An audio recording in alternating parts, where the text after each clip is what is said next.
150 को निकालना। आज की जो हम लोगों को पढ़ाई करनी है वो पेज नंबर 150 से करनी है। 150 में बस एक ऊपर तौर से इंट्रोडक्शन दिया हुआ है। इंट्रोडक्शन में ये बताया है कि हम हमारी डे टू डे लाइफ में क्या करते हैं, बहुत सारे केमिकल्स का इस्तेमाल करते हैं। बहुत सारे हम लोगों के लिए इतने ज़्यादा यूज़फुल हैं कि शायद उनके बिना हम लोगों का डे टू डे काम ही क्या हो जाए, रुक जाए। ये सारे केमिकल्स कहाँ पाए जाते हैं? हमारे खाने वाले नमक में, नहाने या कपड़े धोने वाले साबुन में, सैनिटाइजर्स में, हैंड वॉश में, टूथपेस्ट में, डिटर्जेंट में, या फिर जिस प्रकार से शैम्पू वगैरह हम यूज़ करते हैं उसमें, खाने पीने की चीज़ों में, जैम में, जेलीज़ में, दही में, दूध में। तो ऐसे बहुत सारे अलग अलग कॉमन सब्सटेंसेस के बारे में इस चैप्टर में पढ़ना है, जिसमें से इस चैप्टर में बहुत सारे कॉमन सब्सटेंस के बारे में ऑलरेडी हम लोग पीछे पढ़ लिए हैं, जैसे कि artificial food colour, artificial fragrance, ये सारी चीज़ें हम लोगों ने ऑलरेडी पढ़ी हुई हैं। अभी फ़िलहाल पेज नंबर 150 में हमें और क्या पढ़ना है? तो पेज नंबर 150 में तो देखो हमें एज सच कुछ पढ़ना नहीं है, बट पेज नंबर 150 ये बताना चाह रहा है तुम लोगों को कि याद करो चैप्टर 4 जो पढ़ा था, या फिर जो पुराने इस 9th स्टैंडर्ड के सिलेबस में जो पुराने चैप्टर पढ़े थे। पुराने चैप्टर्स ये कहते हैं कि दुनिया का हर आयोनिक कंपाउंड ब्रेक होता है, और ब्रेक होने के बाद कैटायन और अनायन उसके अंदर रहते हैं। याद करो हमने जब केमिकल रिएक्शन लिखना सीखी थी, हम लोग इस तरीके से क्रिस क्रॉस करते थे। क्रिस क्रॉस करने से पहले हम लोग उसको तोड़ते थे, कैटायन में और अनायन में। तो जब आप कैटायन और अनायन में तोड़ देते हो, ऐसा वो कह रहा है कि आयोनिक सब्सटेंसेस कैटायन और अनायन में बोलो क्या हो जाते हैं, टूट जाते हैं।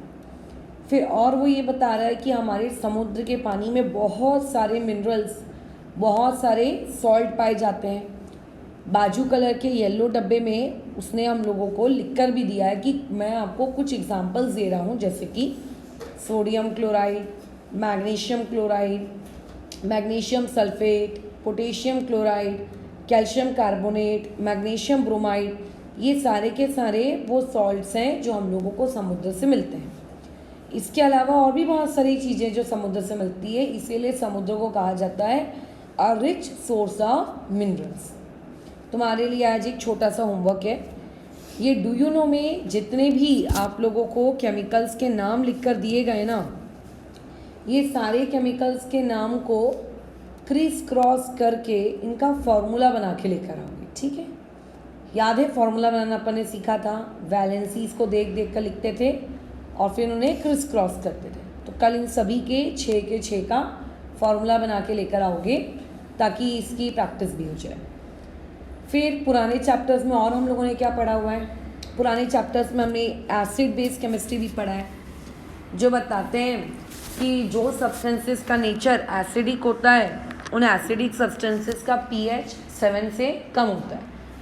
जिन सब्सटेंसेस का नेचर बेसिक होता है उनका pH 7 से ज़्यादा होता है, और जो सब्सटेंसेस न्यूट्रल होते हैं उनका सब्सटेंसेस pH 7 होता है। फिर उस चैप्टर में हम लोगों ने लिटमस पेपर के बारे में भी पढ़ा था कि यूजुअली लिटमस, वैसे तो बहुत इंडिकेटर्स अलग अलग प्रकार के होते हैं, बट जो हम बहुत कॉमनली इस्तेमाल करते हैं वो कौन है? Litmus paper. लिटमस पेपर 2 प्रकार के होते हैं, एक रेड और एक ब्लू। एसिड होगा तो ब्लू लिटमस पेपर किस में कन्वर्ट हो जाएगा? रेड में। और अगर बेस होगा तो रेड लिटमस पेपर किस में कन्वर्ट हो जाएगा? ब्लू। तो देखो पेज नंबर 150 में उसने एक चार्ट आपको कंप्लीट करने को बोला है। उस चार्ट को भी हम लोग कंप्लीट करेंगे, पहले पूरा अलग अलग प्रकार के सॉल्ट्स पढ़ लेंगे उसके बाद। लेकिन आखिर वो चार्ट है क्या, ताकि हम लोग सॉल्ट पढ़ते वक्त थोड़े केयरफुल हो। जैसे टेबल सॉल्ट किसे कहते हैं? लोगों की ना एक बहुत ही बुरी बीमारी होती है, जैसे ही उनको बोलो सॉल्ट, उनके दिमाग में तुरंत आता है सॉल्ट मतलब NaCl। ऐसा नहीं है। सॉल्ट का मतलब होता है, ये अपन ने एसिड बेस केमिस्ट्री में पढ़ा था, कि एसिड का अनायनिक पार्ट और बेस का कैटायनिक पार्ट जब कंबाइन हो जाते हैं तो उन्हें हम लोग क्या कहते हैं, सॉल्ट। ये जो ऊपर येलो डब्बा है तुम्हारे पेज नंबर 150 में, ये सब सॉल्ट है। कैल्शियम कार्बोनेट भी सॉल्ट है, मैग्नीशियम ब्रोमाइड भी सॉल्ट है, सोडियम क्लोराइड भी सॉल्ट है, पोटेशियम क्लोराइड भी सॉल्ट है, मैग्नीशियम सल्फेट भी सॉल्ट है, ये सब सॉल्ट है। हाँ, बट इन सारे सॉल्ट्स में से हम खाते किसको हैं यूजुअली अपनी डे टू डे लाइफ में, NaCl को। इसीलिए हमारे दिमाग में ये बैठ जाता है कि सॉल्ट मतलब बोलो कौन, NaCl, बट उसको टेबल सॉल्ट कहते हैं, ठीक है। लेकिन अदरवाइज सॉल्ट तो फिर बहुत सारे होते हैं। तो देखो टेबल सॉल्ट का वो ये बोल रहा है, अगर आप सोल्यूशन बनाओगे, अगर उसको पानी में घोल के इसका सोल्यूशन बनाओ, उसका कलर आपको कैसा दिखेगा। भाई नमक तो सफ़ेदी कलर का होता है। वो तो टाटा वाले तो टीवी में ऐड भी करते हैं शुद्धता की पहचान, कि अगर आप हमारे नमक को 1 गिलास पानी में डिज़ोल्व करेंगे, अगर आपको कुछ नहीं दिख रहा है, एकदम नॉर्मल पानी दिख रहा है, तो मतलब वो नमक क्या है, प्योर। अगर मान लेते हैं उसमें अगर आपको वाइट कलर का कर्डली दिख रहा है, तो मतलब वो आपका कैसा है, फिर वो आपका इन्फीरियर क्वालिटी का नमक है, उसमें मिलावट है। तो बाजू में देखो उसने यही पूछा है कि सोल्यूशन अगर हम बनाएंगे तो सोल्यूशन कौन से कलर का दिखेगा टेबल सॉल्ट का, बताओ। कलरलेस, है ना, मतलब उसको कोई कलर नहीं होगा। फिर उन्होंने बोला है कि इस पर्टिकुलर सोल्यूशन में आप थोड़ा सा यूनिवर्सल इंडिकेटर डालो। याद है हमने एसिड बेस वाले चैप्टर में यूनिवर्सल इंडिकेटर पढ़ा था, बहुत सारे अलग अलग इंडिकेटर्स को मिक्स करके बनाया जाता है ना। अच्छा, तो उसमें फिर एक कलर रेंज थी कि अगर 7 आता है तो कलर कौन सा है, ग्रीन। अगर कोई चीज़ बेसिक है और उसका pH 7 से ज़्यादा है तो उसका कलर होता है ब्लूइश, थोड़ा हल्का ब्लू, फिर डार्क ब्लू, फिर और डार्क ब्लू, फिर और डार्क ब्लू, फिर ग्रीन, ऐसे भी आने लगता है। ग्रीन और ब्लू मतलब बेसिक। और अगर कोई चीज़ आप लोगों की एसिडिक है तो उसका कलर कैसा आता है, रेडिश, ऑरेंजिश, येलोइश, ये वाले कलर देखने को मिलते हैं। तो अब क्योंकि NaCl का वो बोल रहा है कि यूनिवर्सल इंडिकेटर डालने पे कलर कैसा आया है, ग्रीन, इसका मतलब इसकी pH वैल्यू बोलो कितनी है, 7, और इसका नेचर कैसा है, न्यूट्रल। अब यही सेम काम वो बाकी सबके लिए भी करने को बोल रहा है कि सोप को लो, वॉशिंग सोडा को लो, बेकिंग सोडा को लो, बेकिंग पाउडर को लो, POP को लो, बहुत सारे लोगों को लेने को बोल रहा है। अब देखो सोप और वॉशिंग सोडा, इन दोनों को तो तुम अपनी डे टू डे लाइफ में भी देख सकते हो, जब मैं पढ़ाऊँगी वाला सेक्शन तब बताऊँगी। बेकिंग सोडा को भी आप अपना पढ़ते पढ़ते ही समझ सकते हो और डायरेक्ट इसका आंसर लिख सकते हो। बेकिंग पाउडर का भी लिख सकते हो। हाँ, बस बात आती बोलो किसकी, POP मतलब पता है ना, प्लास्टर ऑफ पेरिस। ये तो तुमको किसी के घर से थोड़ी सी तोड़ कर, वैसे तो घर में इस्तेमाल हुई POP कोई काम की नहीं, क्योंकि ऑलरेडी से पानी मिक्स हो गया रहता है, वो पानी वाली हमें कोई काम की। जो POP का पाउडर रहता है वो POP के पाउडर को करके देखो। लेकिन अपन बिना POP के पाउडर के भी किस तरीके से बिना सोल्यूशन बनाए ओरली कैसे इस चीज़ का कलर वगैरह बता सकते हैं, ये अपन सीखेंगे, ठीक है। बट ये चार्ट अपन एक एक सॉल्ट पढ़ते जाएंगे और एक एक से भरते जाएंगे। तो एक ऑलरेडी उसने भर के दिया है, तो एक तो हमारा काम हो गया आसान। बट स्टिल अभी हम लोगों को पहले किसके बारे में पढ़ना है, NaCl के बारे में। आ जाओ भाई, NaCl के पास आ जाओ।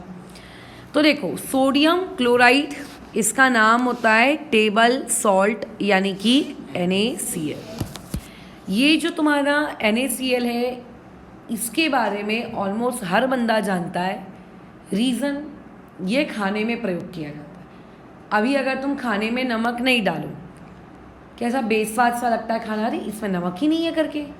तो पहला तो टेबल सॉल्ट का यही यूज़ आ गया कि ये किस पर्पज़ के लिए इस्तेमाल किया जाता है, फूड में टेस्ट इम्पार्ट करने के लिए। अच्छा, अब ये नमक आता कहाँ से, अब हाँ भाई, एक तो हमारा रिच सोर्स है भाई क्या, समुद्र। समुद्र के जो आजू बाजू का जो एरिया होता है, किनारे होते हैं, लहरें ऐसी उछल उछल के आती हैं, तो लोग वहाँ गड्ढे कर लेते हैं, वहाँ पे पन्नी बिछा लेते हैं, समुद्र का पानी आता है उन गड्ढों में भर जाता है। अब क्योंकि गड्ढे हैं इसीलिए वापस जा नहीं पाता है, और जब अगले दिन सूरज उगता है तो इवेपोरेशन की वजह से सारा पानी चला जाता है और पीछे पीछे क्या बचता है, नमक। तो खैर नमक तो इस तरीके से आ जाता है नेचुरली, लेकिन नहीं, मुझे तो नमक लैब में बनाना है। मैं लैब में कैसे नमक बनाऊंगी? क्या लैब में बनाया जा सकता है क्या? हाँ, एसिड बेस का जब हमने चैप्टर पढ़ा था तो एसिड बेस के चैप्टर में क्या पढ़ा था कि जब एसिड और बेस ये दो लोग आपस में रिएक्शन करते हैं तो दो चीज़ें बनती, क्या बनता है? Salt plus water. मतलब अगर कोई तुमसे पूछे कि सॉल्ट कैसे बनता है लैब्स में, तो तुम क्या जवाब दे सकते हो? एसिड और बेस इन दोनों की रिएक्शन की वजह से साथ में क्या बनता है? सॉल्ट। तो NaCl भी एक प्रकार का सॉल्ट है।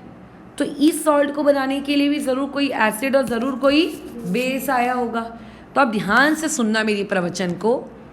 NaCl में जो स्टार्टिंग का पार्ट है Na और जो पीछे का पार्ट है, बोलो कौन? Cl। दो चीज़ों से मिलके बना है ना। तो जो स्टार्टिंग का पार्ट होता है Na पॉजिटिव वाला जो पार्ट होता है, ये एक बेस से आता है। कहाँ से आता है? बेस। और जो Cl वाला पार्ट होता है ये कहाँ से आता है? एक एसिड से। अब अपने छोटे से दिमाग का इस्तेमाल करो। क्या तुम्हें कोई ऐसा बेस पता है जिसमें Na आता है? तुमने जब वो चैप्टर पढ़ा था तो क्या तुम्हें कोई ऐसे बेस का नाम याद है जिसमें Na आता हो? Na से शुरू होने वाला बेस। बेस हम किससे कहते हैं? जिसके पास क्या होना चाहिए? एसिड। और बेस किसे कहते हैं? एसिड के पास क्या होना चाहिए पानी में डालने के बाद? H+ ion. और बेस के पास क्या होना चाहिए पानी में डालने के बाद? तो Na से बनने वाला बेस क्या होगा?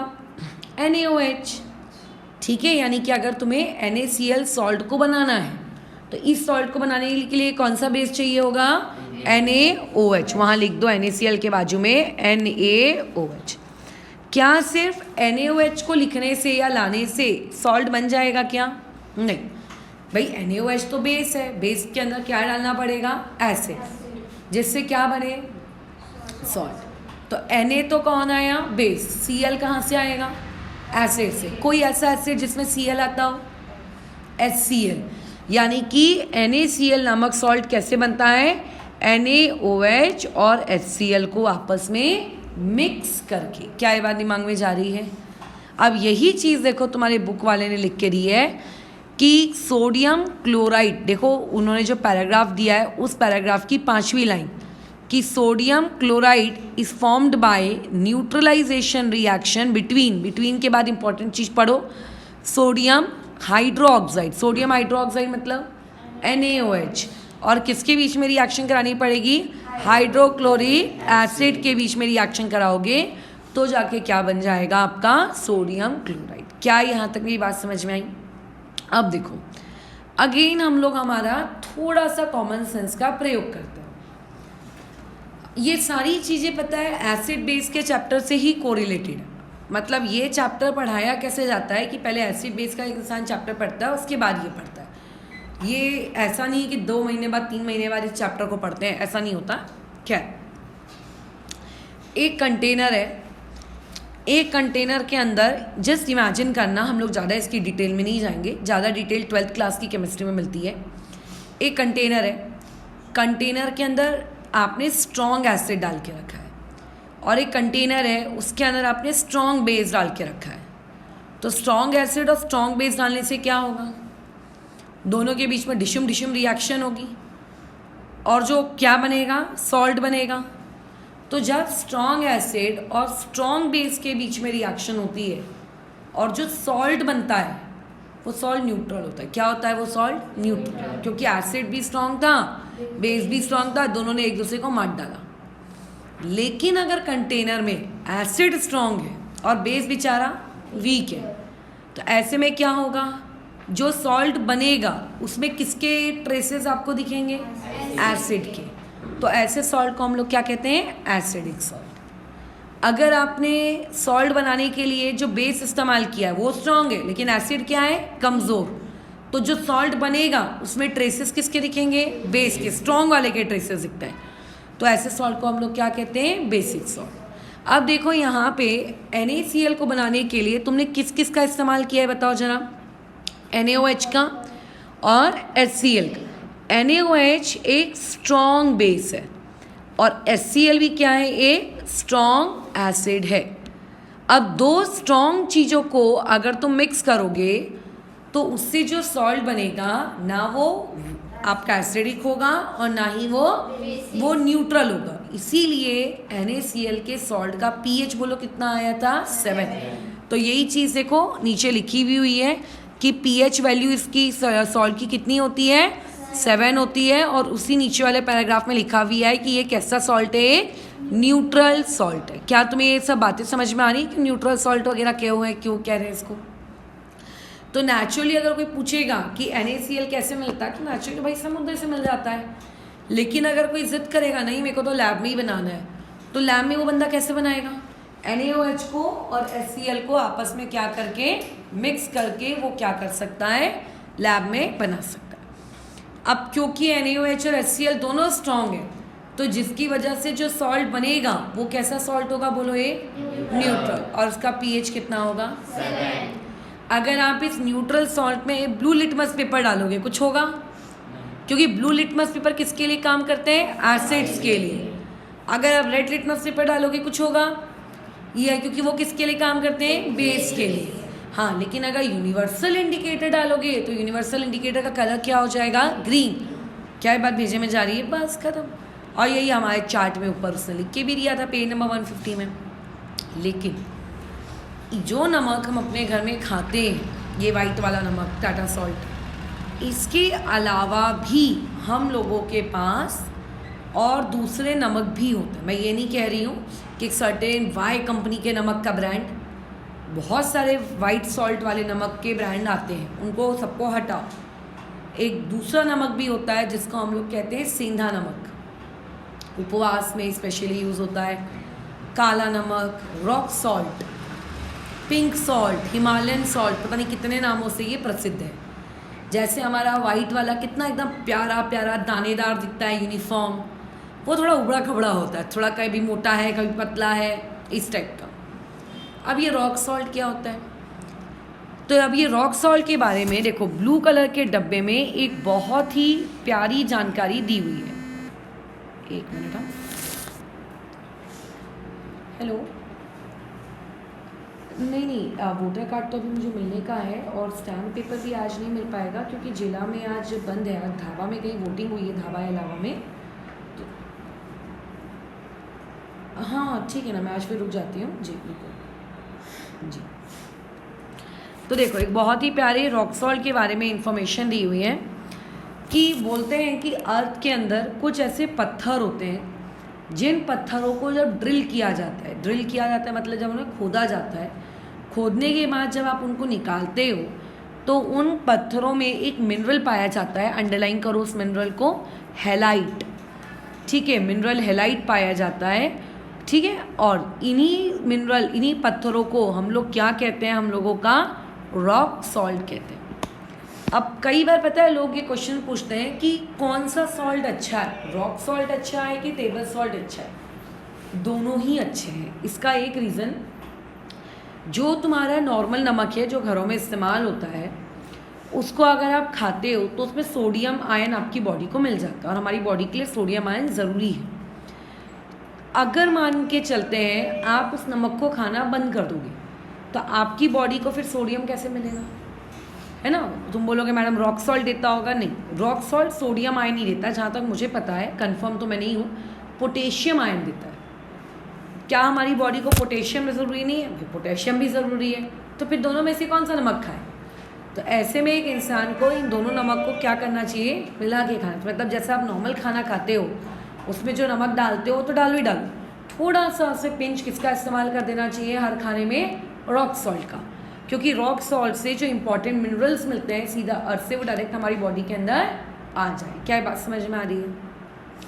दूसरी सबसे इम्पॉर्टेंट चीज़, देखना टाटा सॉल्ट का जब ऐड आता है तो वो क्या बोलते हैं, भारत का एकमात्र आयोडाइज्ड नमक। पहले ऐसा ऐड करते थे वो, आयोडाइज्ड नमक मतलब सोडियम मतलब क्लोराइड, उसमें आयोडीन को मिलाया जाता है। कैसे मिलाते हैं वो हमारा सिलेबस नहीं है। क्यों मिलाते हैं आयोडीन?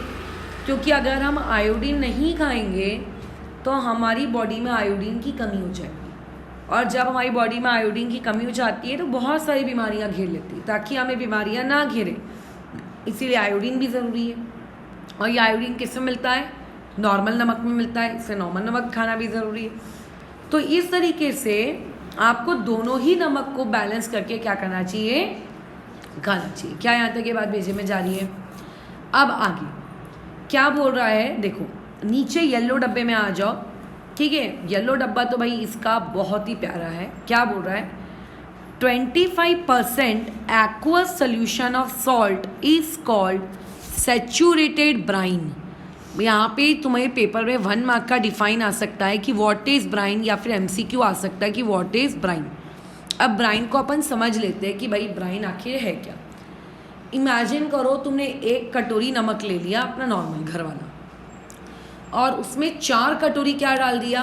पानी। 1 कटोरी नमक है और 4 कटोरी पानी है, तो पानी तो 100% है, और बेचारा नमक उसके कंपेयर में सिर्फ 1/4 है, यानी कि कितना परसेंट? 25%। तो जब आप किसी भी नमक और पानी का सोल्यूशन बनाते हो सच दैट कि नमक उसमें सिर्फ और सिर्फ कितना परसेंट होना चाहिए? 25, बाकी क्या होना चाहिए सब? पानी।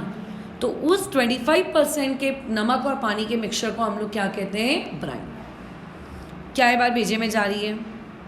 अब वो बोल रहा है कि इस ब्राइन का आप सोल्यूशन बनाओ और खुद इस ब्राइन के सोल्यूशन को धूप में रख दो, ठीक है। जब तुम धूप में रखोगे तो धूप से जो हीट एनर्जी आएगी उससे वो पूरा पानी क्या हो जाएगा? इवेपोरेट। लेकिन जो उसमें नमक है क्या वो इवेपोरेट हो पाएगा? क्या नहीं, वो कटोरी में नीचे आपको ऐसे दाने दाने के फॉर्म में, वाइट वाले फॉर्म में आपको मिल जाएगा वापस से। सोचो, वो तो पूरा पानी के अंदर डिजॉल्व हो गया था, दिख तक नहीं रहा था, लेकिन जैसे ही पानी इवेपोरेट होगा आपकी कटोरी में आखिरी में आपको क्या मिल जाएगा? नमक मिल जाएगा। इसी तरीके से समुद्र से क्या निकाला जाता है? नमक निकाला जाता है। तो नमक एक्चुअल में दिखता कैसे? पहले तो नमक के कैरेक्टरिस्टिक्स क्या क्या? अगर किसी ने पूछा भाई नमक के कैरेक्टरिस्टिक्स मुझे बता दो, तो पहले नमक का कैरेक्टरिस्टिक बताओ क्या है? पहले नमक का कैरेक्टरिस्टिक क्या है? इसका फॉर्मूला क्या है? इसका फॉर्मूला NaOH आ गया, NaCl। पॉइंट नंबर 1 उसका फॉर्मूला। अच्छा, पॉइंट नंबर 2 ये बनता कैसे है? ये इसका दूसरा कैरेक्टरिस्टिक होगा, neutralization reaction between NaOH and HCl, उसको मार्क कर लो पॉइंट नंबर 2। इसका कैरेक्टरिस्टिक क्या है? पॉइंट नंबर 3 क्या है? कि एक न्यूट्रल सॉल्ट है, पॉइंट नंबर 3। पॉइंट नंबर 4 क्या है? कि इसका pH बराबर कितना है? बोलो 7। ये इसका चौथा कैरेक्टरिस्टिक हुआ। और 5वां कैरेक्टरिस्टिक इसकी फोटो में दिया है कि इसका कलर कैसा है? कलरलेस। तो देखो बाजू में एक ब्लू कलर का डब्बा दिया है जिसमें हेडिंग है प्रॉपर्टीज एंड यूजेस। तो उसमें प्रॉपर्टीज एंड यूजेस के पहले पॉइंट में अंडरलाइन कर लो कलरलेस वर्ड। दिखा क्या? तो यानी कि ये एक कलरलेस है। पॉइंट नंबर 5, जब आप इसे छूते हो तो क्या ये चेहरे पे लगाने वाले पाउडर के जैसा चिकना चिकना लगता है क्या? नहीं, ये दाने दाने वाला लगता है एकदम। तो इसका नेक्स्ट कैरेक्टरिस्टिक क्या है? कि ये क्रिस्टैलिन है। क्रिस्टैलिन का मतलब आप ज़्यादा डिटेल में 12th क्लास में पढ़ोगे, वहाँ एक चैप्टर आता है सॉलिड स्टेट, बट अभी के लिए आप ऐसा समझ सकते हो कि क्रिस्टैलिन का मतलब होता है दाने दाने वाली फीलिंग दे रहा है वो आपको। और दूसरी 7वां कैरेक्टरिस्टिक क्या है? कि ये एक आयोनिक कंपाउंड है। कैसा का है ये? Ionic compound. What do you mean by ionic compound? अगर अपन इसको तोड़ेंगे तो टूटने के बाद ये आपको क्या देगा? कैटायन, और क्या देगा? अनायन। क्या ये बात भेजे में जा रही है? आगे पढ़ो। नेक्स्ट कैरेक्टरिस्टिक नंबर 8 क्या है? कि इसके पास किसी भी प्रकार के वाटर और क्रिस्टलाइजेशन नहीं होते। हाँ, अब ये तुमको नहीं पता कि वाटर और क्रिस्टलाइजेशन क्या है, मेरे अकॉर्डिंग तो नहीं पता। चैप्टर की एंडिंग में तुम्हारी बुक में समझाया गया है कि वाटर और क्रिस्टलाइजेशन क्या है। तो अभी अपन शांति से बैठते हैं, चैप्टर के एंडिंग में पढ़ेंगे कि वाटर और क्रिस्टलाइजेशन क्या है। याद करो कल मैंने तुमको डॉट बोलने से मना किया था कि डॉट 10H2O मत बोलना, डॉट 24H2O नहीं बोलना। तो वो जो डॉट के बाद जो लिखा रहता है ना H2O, उसी को वाटर और क्रिस्टलाइजेशन कहते हैं।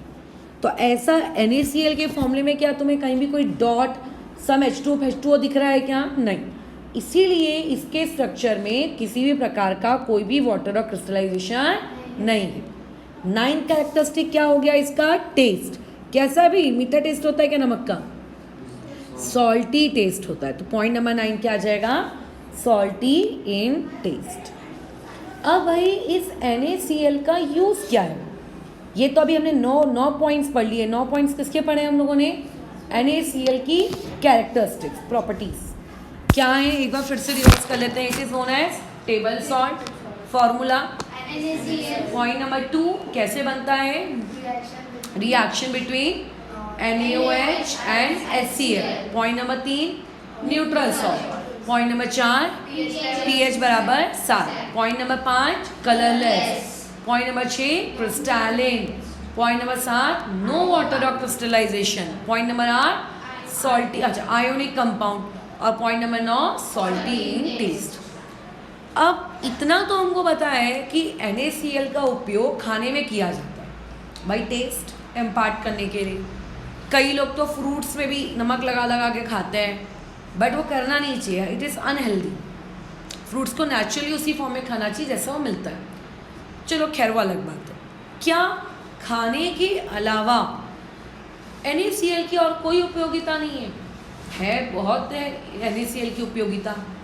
क्या क्या इसके यूजेस हैं, ये तुम्हारी बुक में पॉइंट नंबर 3 से वो बताना शुरू कर रहा है कि देखो भाई NaCl के ये फलाना फलाना यूजेस है। बोल रहा है कि अगर हमको किसी दूसरे सॉल्ट को बनाना है, दूसरे सॉल्ट के देखो फॉर्मूले दिए हैं, पॉइंट नंबर 3 में मार्क करो, Na2CO3 और NaHCO3। वो जो NaCO3 दिया है ना, उसको हम लोग कहते हैं बेकिंग सोडा। क्या कहते हैं उसको? Baking soda. और जो Na2CO3 दिया है, उस Na2CO3 को हम लोग क्या कहते हैं? Washing soda.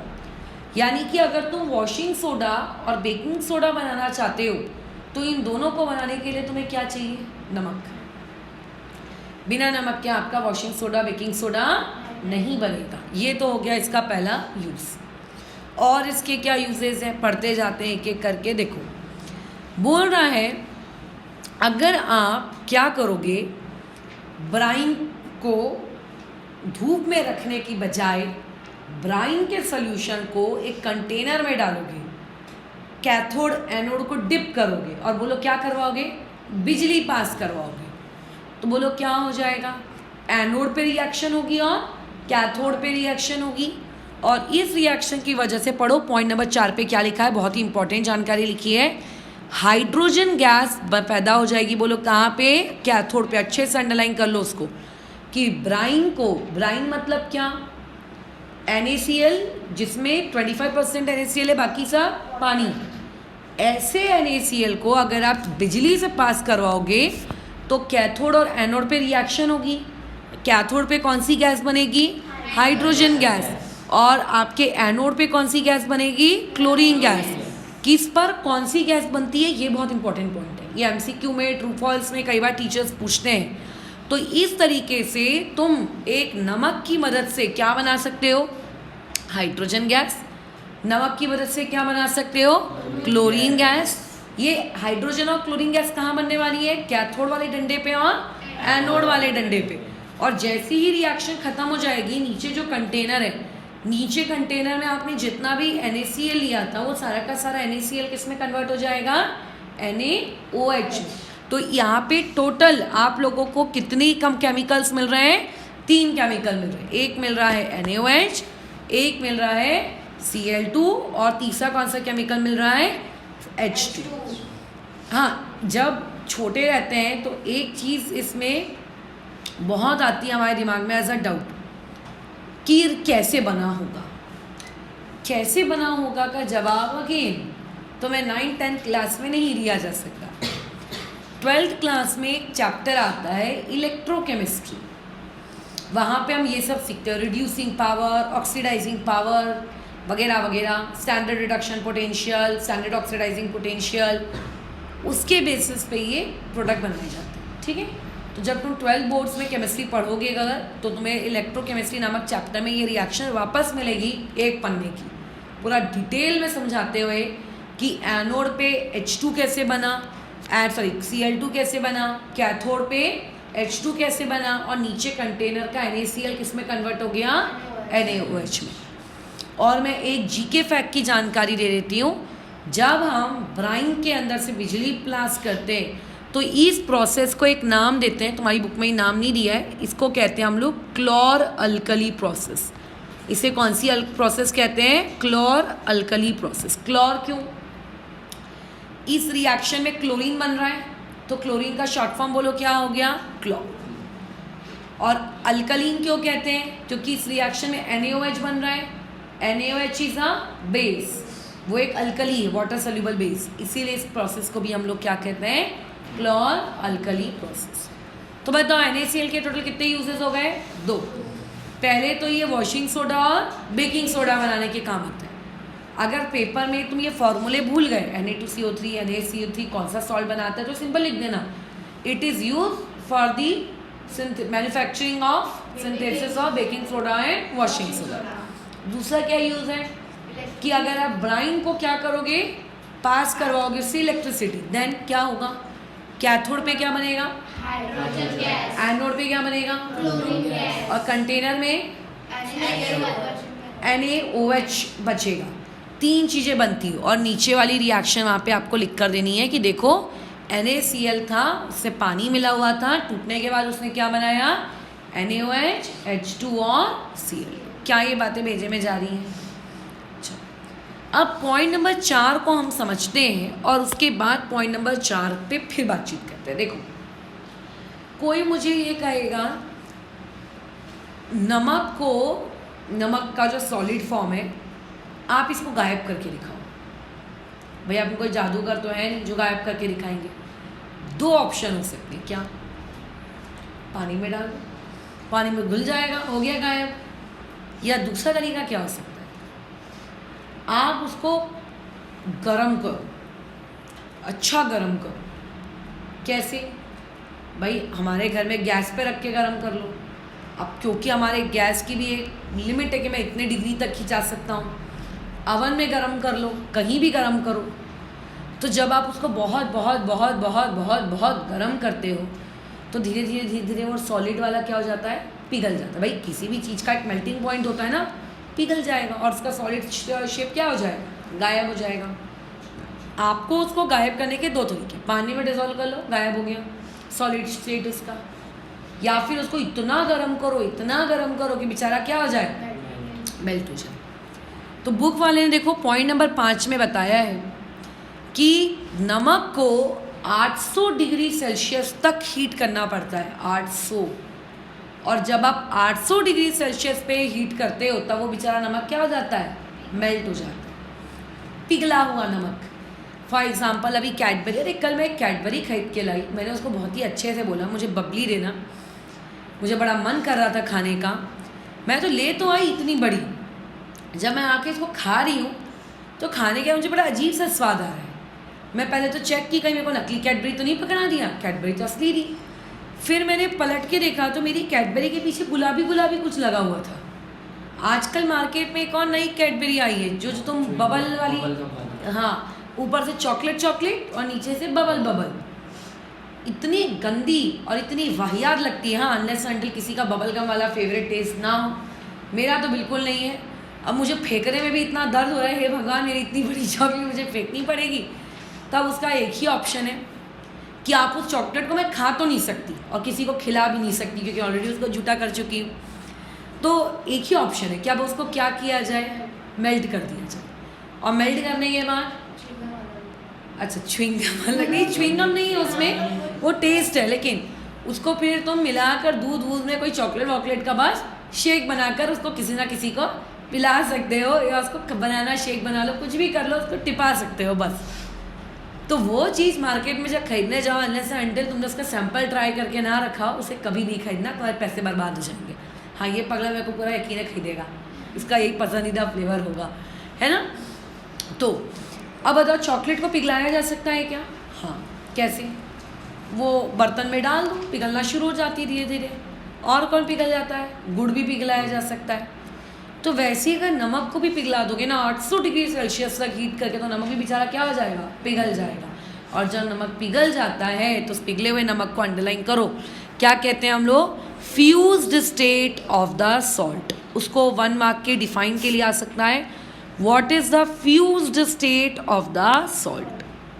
सॉल्ट की फ्यूज्ड स्टेट क्या है? तो फ्यूज्ड मतलब पिघला हुआ नमक, ठीक है। अब तुमने ये पिघला हुआ नमक लिया, कंटेनर में डाला और बोलो क्या करना शुरू कर दिया? बिजली मेल्ट तो हो गया भाई, और कितना मेल्ट करोगी उसको, इवेपोरेट ही कर दोगी क्या? मेल्ट हो गया है, उसको कंटेनर में डाला, हमारे प्यारे दो डंडे लटकाए, known as cathode and anode, और बिजली पास करना शुरू किया। तो हमें क्या लग रहा है कि यार पॉइंट नंबर 4 में जब हमने नमक का सल्यूशन लिया था, नमक का सल्यूशन मतलब पानी मिला हुआ नमक लिया था, और जब उससे बिजली पास की थी तो बोलो क्या बना था? हाइड्रोजन गैस, क्लोरीन गैस और NaOH। तो इस बार हम लोग क्या ले रहे हैं? बिना पानी वाला पिघला नमक। तो हमें क्या लगता है उससे क्या फर्क पड़ता है? बनना तो वही चाहिए, बट देखो वो नहीं बन रहा है। पढ़ो वहाँ पे क्या लिखा, क्या बन रहा है? क्लोरीन गैस बन रही है कहाँ पर? कैथोड पे। क्या पहले भी क्लोरीन गैस बन रही थी कैथोड पर? क्या पहले भी एनोड पे क्लोरीन गैस बन रही थी? हाँ भाई अभी भी बन रही है मैडम, सेम ही तो बन रहा है। तुम आगे वो चेक करो, अपना कैथोड चेक करो। पहले कैथोड पे क्या बन रही थी? Hydrogen gas. और अब कैथोड पे क्या बन रहा है? Liquid sodium metal. सोडियम का मेटल बन रहा है। बाद में उस कैथोड को ऐसे निकालो, उसके आजू बाजू पूरा सोडियम सोडियम चिपका रहेगा, उसको ऐसे ऐसे करके निकाल दो पूरा। सोचो, पिघला नमक लेने से अलग प्रोडक्ट बन रहा है और पानी वाला नमक लेने से अलग प्रोडक्ट बन रहा है। अब कई बार एक स्टूडेंट को ये समझने में बड़ी चिड़ मचती, यार एक ही चीज़ से दो अलग चीज़ें क्यों बन रही है? पानी की वजह से इतना चेंज? हाँ भाई पानी की वजह से इतना चेंज। तो इसके ऐसा क्यों हुआ? पानी की वजह से क्यों? इसका जो रीज़न है तुम्हें कहाँ मिलने वाला है? 12th क्लास की केमिस्ट्री में। अभी नहीं मिलेगा, अभी तुम्हें सिर्फ याद रखना है कि पानी वाला नमक लेंगे तो 3 चीज़ें बनेंगी, पिघला वाला नमक लेंगे बिना पानी का तो फिर 2 चीज़ें बनेंगी। क्या यहाँ तक समझ में आया? एक बार फटाफट NaCl को रीड कर लो, इसमें कोई डाउट है तो बताओ, नहीं तो फिर अभी अपन लोग नेक्स्ट सॉल्ट आज क्या पढ़ने की बात हुई थी? Bleaching powder. फिर हम लोग अच्छा ब्लीचिंग पाउडर में बाद में जाएंगे, पहले बेकिंग सोडा पढ़ लेंगे आज, छोटा है क्योंकि बेकिंग सोडा पढ़ेंगे। एक बार रीड कर लो, 2 मिनट में तो मैं दे रही हूँ, रीड कर लो। पीयूष हो गया? कहाँ तक हो गया है?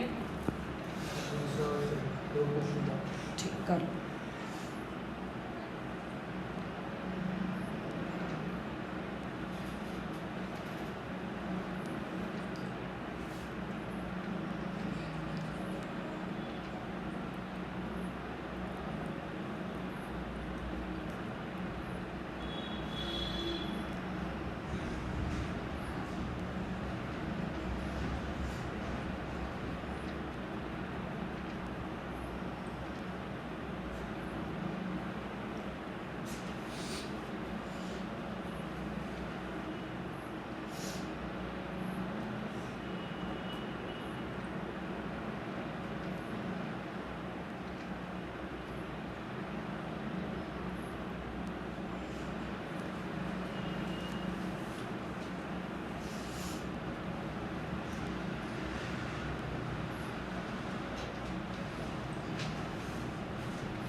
क्या कोई डाउट है रीड करने पर? आगे बढ़े। नेक्स्ट जो तुमको सॉल्ट दिया हुआ है वो सॉल्ट कौन सा है? बेकिंग सोडा, हर घर में इस्तेमाल होने वाला सॉल्ट। अब भाई पहले आज ज़्यादा डिटेल नहीं पढ़ेंगे, ऊपर ऊपर से बेकिंग सोडा को पढ़ेंगे। पहले तो बेकिंग सोडा का इस्तेमाल किया जाता है पफ़ी चीज़ें बनाने के लिए, जैसे कि नहीं, केक में बेकिंग पाउडर इस्तेमाल होता है, ढोकला, इडली, अप्पे और भी बनानी बहुत सारी चीज़ें। और केक भी तो पफ़ी बनाना है, उसमें क्या इस्तेमाल होता है? Baking powder. What is the difference between baking soda and what is the difference between baking powder? दोनों आखिर एक दूसरे से कैसे आते हैं बताओ। दोनों ही सफ़ेद ही दिखते हैं जहाँ तक तो मुझको पता है। बोलो।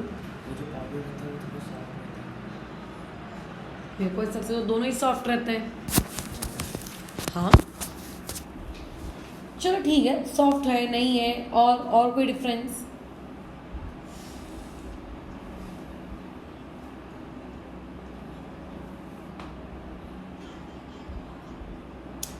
बेकिंग सोडा को जब हम मिक्स कर देते हैं टार्टरिक एसिड के साथ, देखो बहुत सारे प्रकार के एसिड होते हैं, ये दही वही में पाया जाने वाला लैक्टिक एसिड, टमाटर में, सब हर चीज़ों में कुछ ना कुछ थोड़ा थोड़ा एसिड होता है, वैसे ही इमली में एक एसिड होता है टार्टरिक एसिड। जब आप बेकिंग सोडा में टार्टरिक एसिड मिला देते हो ना, तभी बोलो क्या बनता है? Baking powder. मतलब बेकिंग सोडा में क्या मिलाना पड़ता है? टार्टरिक एसिड, तब क्या बन जाता है? Baking powder. लिख दो वहाँ पर, देखो एक रिसर्च करके तुम्हारा एक टॉपिक दिया है, what are the constituents of baking powder, दिख रहा है वहाँ पे। तो क्या लिखोगे वहाँ पे? उसका आंसर क्या लिखोगे? बेकिंग पाउडर तो यानी कि सादा सा तुम्हारा बेकिंग सोडा प्लस उसमें क्या इस्तेमाल किया जाता है? Tartaric acid. इन दोनों को अगर मिक्स कर दो तो क्या बन जाता है आप लोगों का? Baking powder. और उसे किस पर्पस के लिए इस्तेमाल किया जाता है? केक्स, कुकीज़, ये सब बनाने के लिए। क्या तुम्हें अभी बेकिंग पाउडर और बेकिंग सोडा के बीच का डिफरेंस पता है? बेकिंग सोडा को कहाँ कहाँ यूज़ करते हैं? पहले इसके यूजेस पढ़ लेते हैं। खाने में है ना, खाने में वो तुम्हारा ढोकला वोकला बनाने के भी काम आता है। और जैसे एक तो बहुत ही प्यारा सा उसने लिखा है, क्रिस्प भाजी क्रिस्प, बेसिकली वो तुमसे महाराष्ट्र में भजे बोलते हैं, हिंदी भाषा में पजिया बोलते हैं, पकोड़े, उन सब की बात कर रहा है कि क्रिस्प पकोड़े बनाने के कौन काम आता है आप लोगों का? बेकिंग सोडा काम आता है। और बस खाने पीने में इसकी यूटिलिटी है क्या बेकिंग सोडा की? और कोई यूटिलिटी वगैरह नहीं है इसकी? है भाई, बहुत यूटिलिटी है इसकी। इसकी यूटिलिटी एक ये है, जैसे लोग देखना इनो पाउडर पीते हैं, इनो पता है ना, वो टीवी में ऐड आता रहता है 6 मिनट, अच्छा 6 सेकेंड में, 6 मिनट, हाँ टीवी में ऐड आता है 6 सेकेंड में रिलीफ। किस चीज़ से रिलीफ? अब पेट में एसिड कहाँ से आ गया? पेट में एसिड है कि नहीं है? है। हमारे पेट में नेचुरली HCl नामक एसिड पाया जाता है।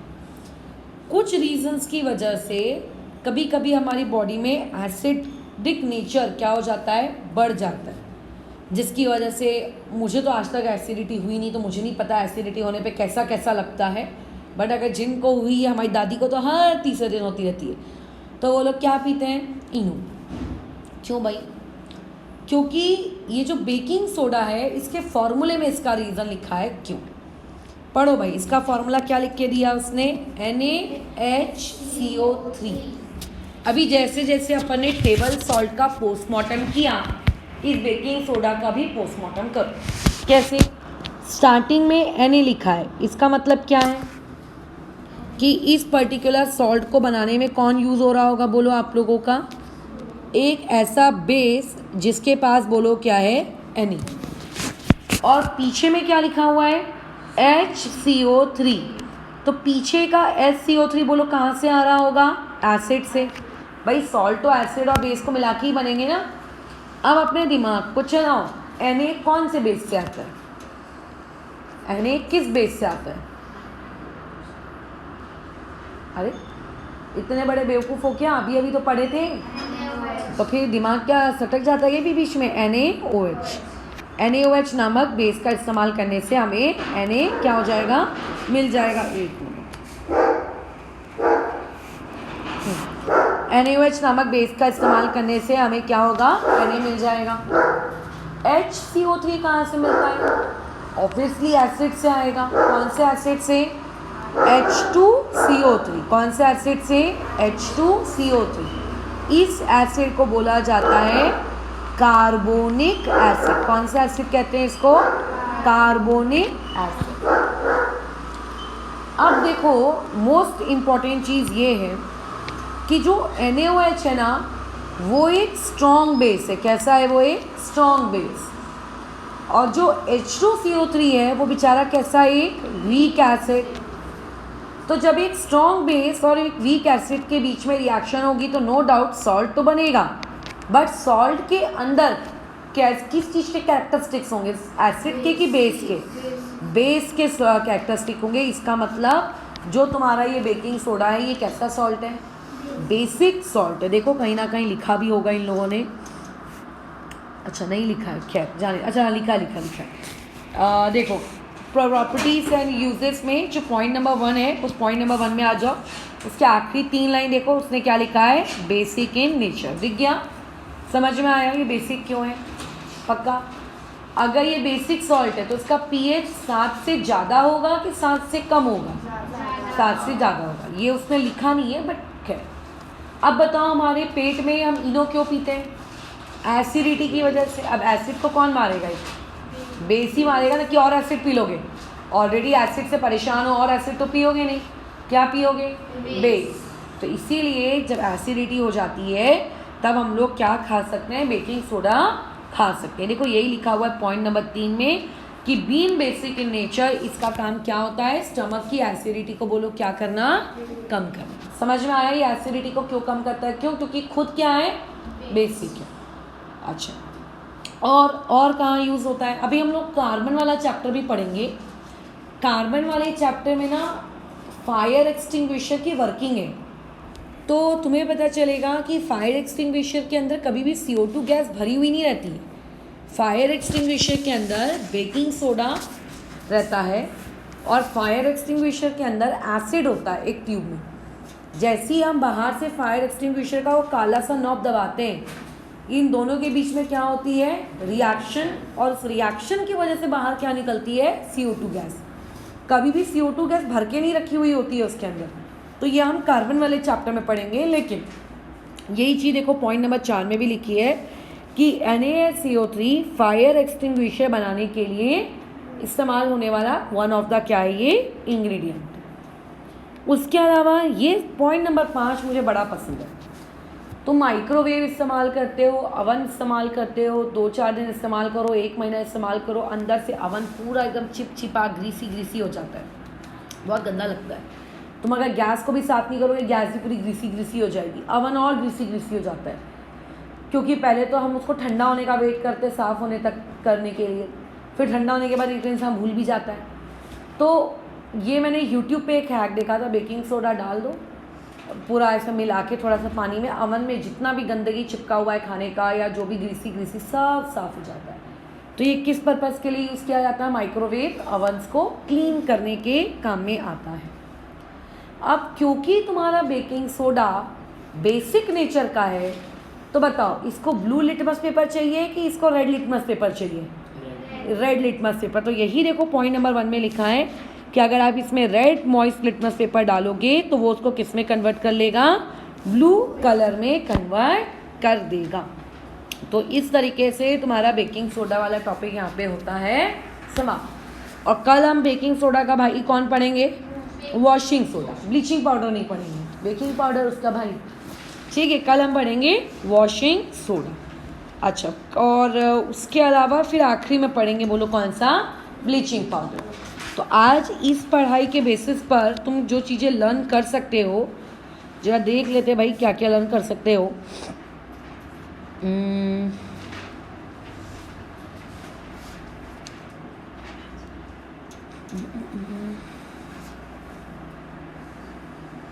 हाँ, क्वेश्चन नंबर 5 का सी, आज हमने NaCl पढ़ा है, तो क्वेश्चन नंबर 5 का सी कंप्लीट कर लो, ये आज के आज ही लर्न कर लेना बस। और क्वेश्चन नंबर 8 कर लो, इसमें तुम्हें फॉर्मूले याद करने हैं अलग अलग केमिकल्स के, ठीक है, ये याद कर लो।